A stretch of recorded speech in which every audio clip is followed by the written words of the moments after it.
Hello, Sentient Beans, and welcome back to the channel. My name is Kara, and I make Buddhism practical and easy to understand and apply to your everyday life. Starting with today's topic, understanding hotness and beauty through the lens of Buddhism. So let's get started. So I have my pressed juice here that I put in a mug to simulate me enjoying maybe a cup of tea. But in reality, I'm just drinking the first of the half-day detox juice. And it's just like an almond milk, I think, with other stuff like dates and sea salt. It's pretty good. So, according to the sutras, there's a certain cause that lead to the effect of being good looking. You would think that the Buddha wouldn't care about such lowly worldly problems like being good looking. You would think that he just talks about really spiritual topics, how to purify yourself. But he did, in fact, give us a blueprint for understanding what seeds reaps the reward of being good looking, because he knows that people cared a lot about that. He needed a way for them to know that you can get what you want. You can get beauty, you can get wealth. And he did talk about what karma would get you to that place to become good looking. So to understand how you can become beautiful, I think it's beneficial to understand why you're not beautiful and avoid those actions at all costs.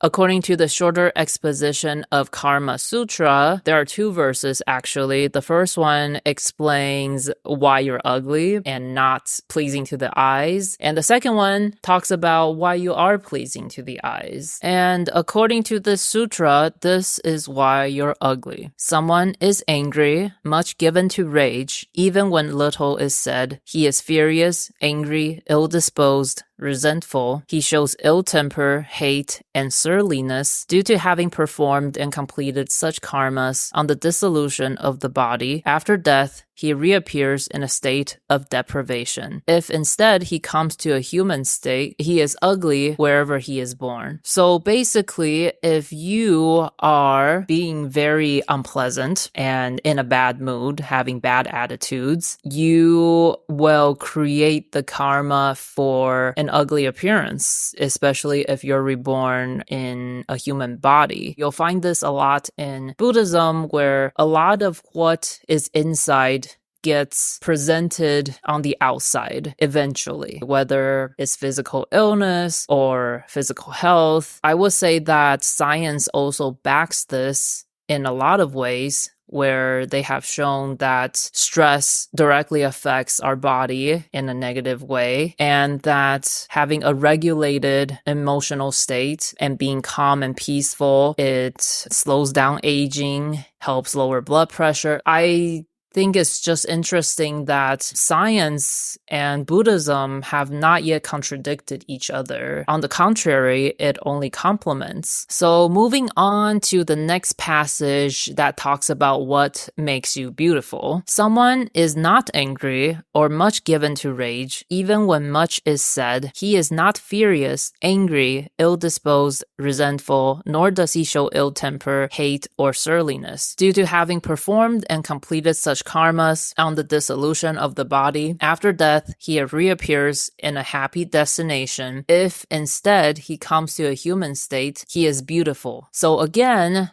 this talks about that to be beautiful, you don't give in to anger or rage or resentment or anything like that. The opposite of angry, the opposite of resentful. You can, in another way, say that basically beauty comes from a mind of peace. Patience, I think that's the main keyword there, patience, because when you don't give in to anger, what you have is patience. And probably empathy and compassion, because why would you have the patience to not get angry at this person when they said or did something wrong?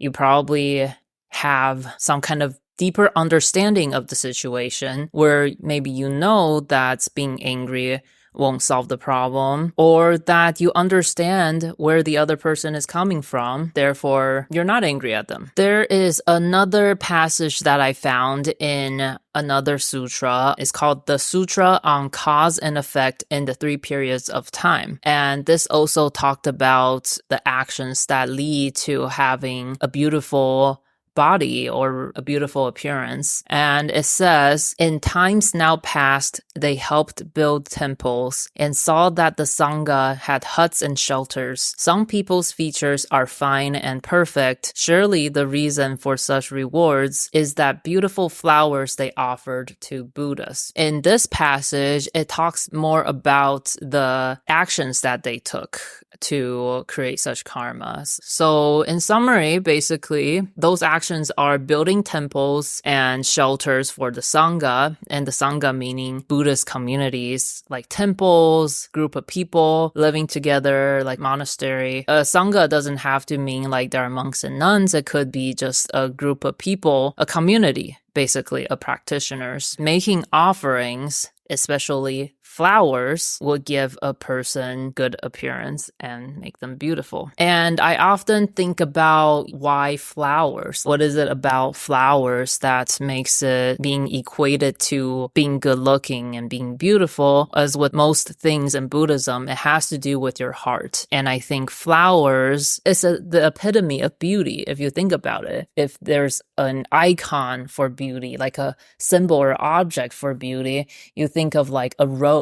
It's there to be admired. It smells good. It's very pleasant. It livens the room. And I think flowers, they're just like symbolic representation of beauty. When you offer such a lovely thing to the altar, to the Buddha, Dharma, and Sangha, like you put it on the altar and you sincerely offer something valuable, something that people like flowers, then it comes back to you. And so I think the intention is still very important, where if you offer flowers hoping that you'll get the karma of being reborn as a super hot person, then you might not get that benefit or as much of that benefit or karma as you would like, because it has not only to do with what you do on the outside, but also the sincerity that you feel and the generosity you have in your mind as you're doing those things. That matters as much, if not more, than what you externally do. So there's another story that I found through my research, and it's about Princess Lighty. And I tried to find the English translation for this, but I only find the Chinese. And so I'm going to do a little translation here and tell you the story.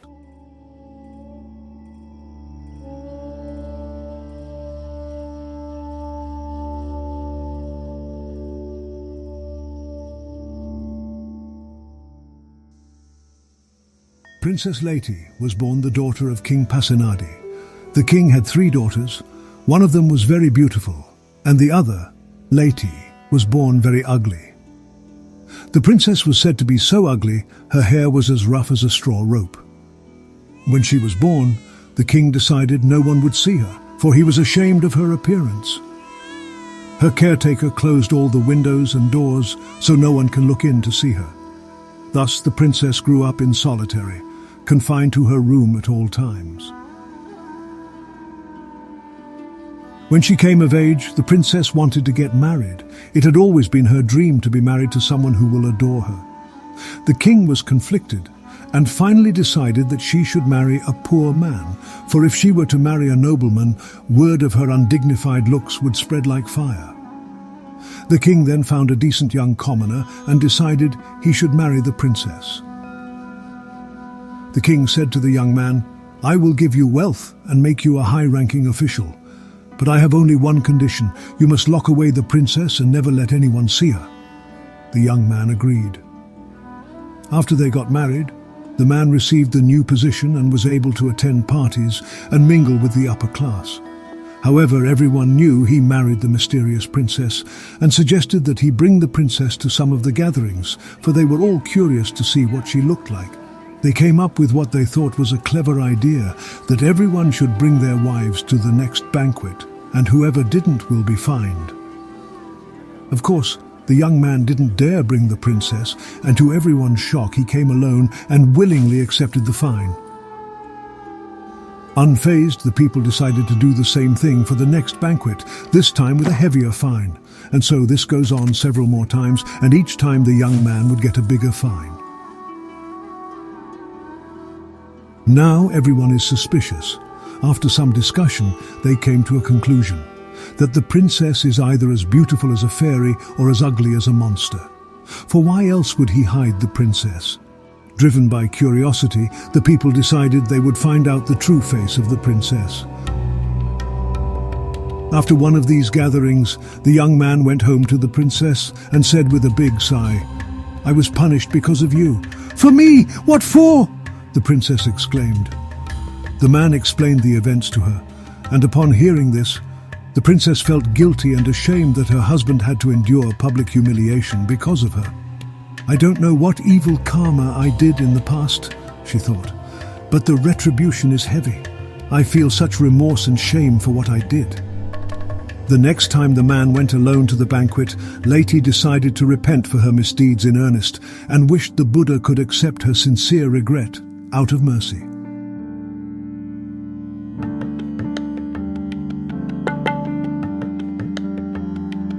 The power of Leti's sincerity enabled her to see the Buddha, who manifested in front of her with all his adornments. When she saw the Buddha's hair, she felt joy, and her own hair became black and soft. Then she saw the Buddha's forehead, eyebrows, eyes, nose and body, and she felt joy in her heart for all that she saw. Before she knew it, her ugliness was completely eliminated. She indeed became as beautiful as a fairy. Back at the banquet, everyone was eagerly persuading Leti's husband to drink, one cup after another. Soon the young man became inebriated. The people then took the opportunity to take the man's keys and ran all the way to the palace where the princess lived. When they arrived at the gate, they opened it nervously. Everyone was stunned at what they saw. In front of them stood a woman, unparalleled in beauty. Was this a goddess, or was this the princess? In a panic, they closed the gate behind them and hurried back to the banquet, putting the keys back on the young man. When he woke up not long after, he saw it was getting late and hurried back to the palace. When the gate opened, the young man was also dumbfounded. "Which goddess are you and what are you doing here?" he said. Leti laughed and replied, "It is I, your wife, Leti." When the young man refused to believe her, she told him about how she repented, saw the Buddha, and was thus transformed. The young man was delighted, so he took the princess to see King Pasenadi. The king was overjoyed, but he was suspicious of how karma played a role in the princess's fate. So he took them both to see the Buddha. When they arrived, King Pasenadi paid homage to the Buddha and asked, "World-honored one, you are the wisest person in the world.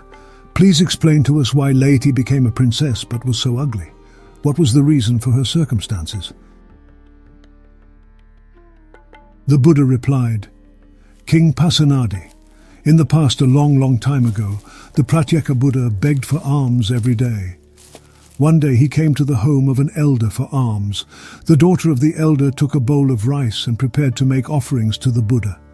At that moment, the woman saw the ugly appearance of the Buddha and blurted out, 'This man is so ugly. His skin is as rough as a fish, and the hair is as coarse as a horse's tail.' The eldest daughter of the past is today's Princess Leti. Because she made an offering to the Buddha, the merits allowed her to be born into royalty. But because she insulted the Buddha, she was ailed with an unfortunate appearance. Because she was able to sincerely repent, she saw the Buddha, and when her heart filled with joy, it purified her bad karma and transformed her looks. All who were present heard the Buddha's teachings and aroused great admiration, confidence, and joy in the Triple Jewels.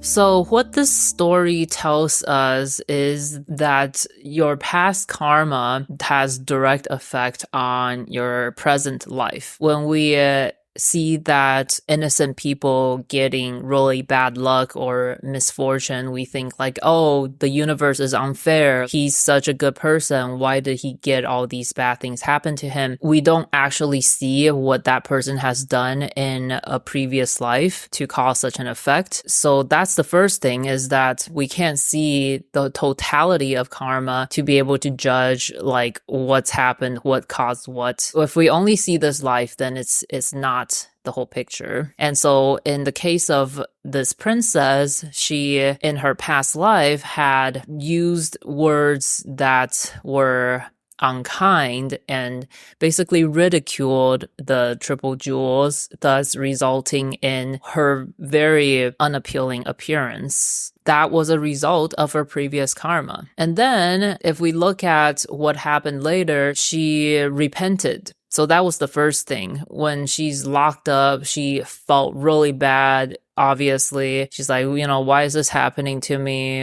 Why am I so ugly? And she started repenting. Like, I'm so sorry for like the things that I did, but she felt remorseful. And then she repented in front of I imagine, a Buddha's altar. She saw the Buddha basically coming to life and shining and being adorned. And then she praised the Buddha image that she saw, which then purified her of her bad karma. And she did it so sincerely that it happened so fast, immediately cleansed her of her karma. Usually it doesn't happen that fast, but I have definitely seen transformations where if you're sincere, that you first have regret and confess what you did wrong, and then doing things to rectify it, your karma can be cleansed really fast. In the case of this story, it has to do with speech, but it also has, again, a lot to do with your intention and your mind. When the princess was ridiculing the triple jewel, she had a mind of like anger and hate. So going back to that first sutra, anger and hate causes you to not be beautiful. So there are many ways to create the cause for having a beautiful appearance and body. If you dissected, I gave examples for body, speech, and mind. For the body, you can do actions like offering flowers, and you can help build temples and even help like repair temples. For the speech, you can praise the triple jewel. And then of the mind, of course, it's to have patience and humility and compassion. So when you have those things and you stave off anger, that also leads to a very dignified appearance.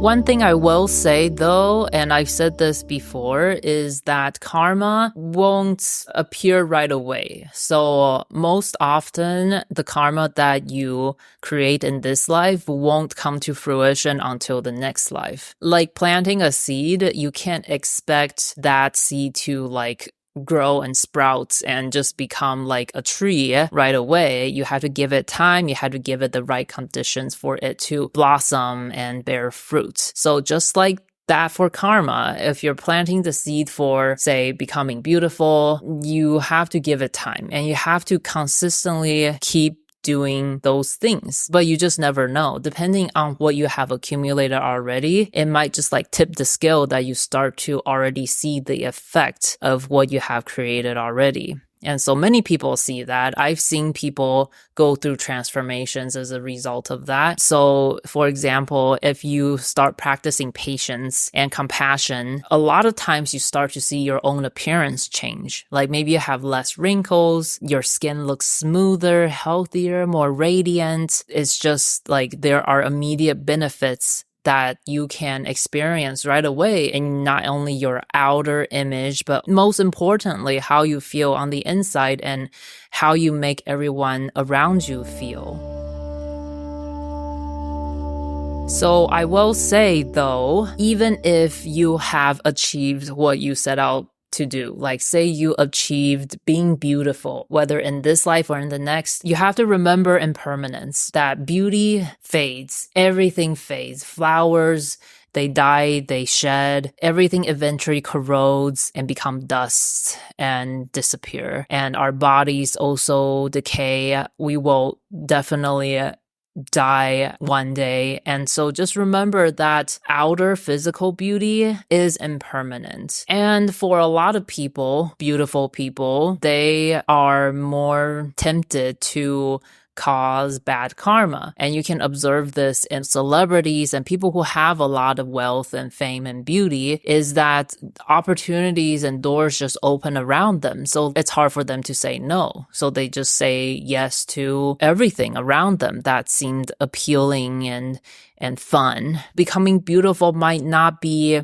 a great thing in terms of cultivation and being a Buddhist. And the reason is like there's just too much temptations, even for the regular person. Unless you have the discipline to avoid those things and know your values, then that's great. But for a lot of people who do not have principles that they orient themselves to, it becomes quite dangerous. With the karma that you have created from being beautiful, you are then reborn into another one of the 6 realms. So something to keep in mind.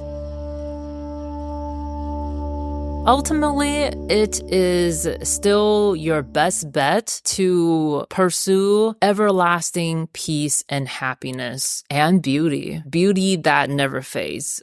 Adornment that never fades. And that is enlightenment. That is self-actualization. You achieve a state of just complete and utter peace and contentment, understanding of yourself. You can look like and become whatever you wish, whatever that you hope to present to the outer world. You have complete control over that because you have complete control over yourself. Wouldn't that be nice? And that's just like eventually where we all will go anyway. It's just a matter of how soon you realize that that is the path that you will start working towards. Hope you all found this helpful.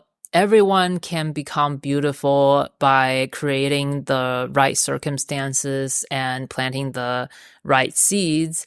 And of course, the best path is still to go towards enlightenment. Let me know in the comments below what practices you have been doing to achieve beauty, most importantly, like inner beauty, that has manifested outwards. Click here for the next video, and I will see you in the next one. Bye!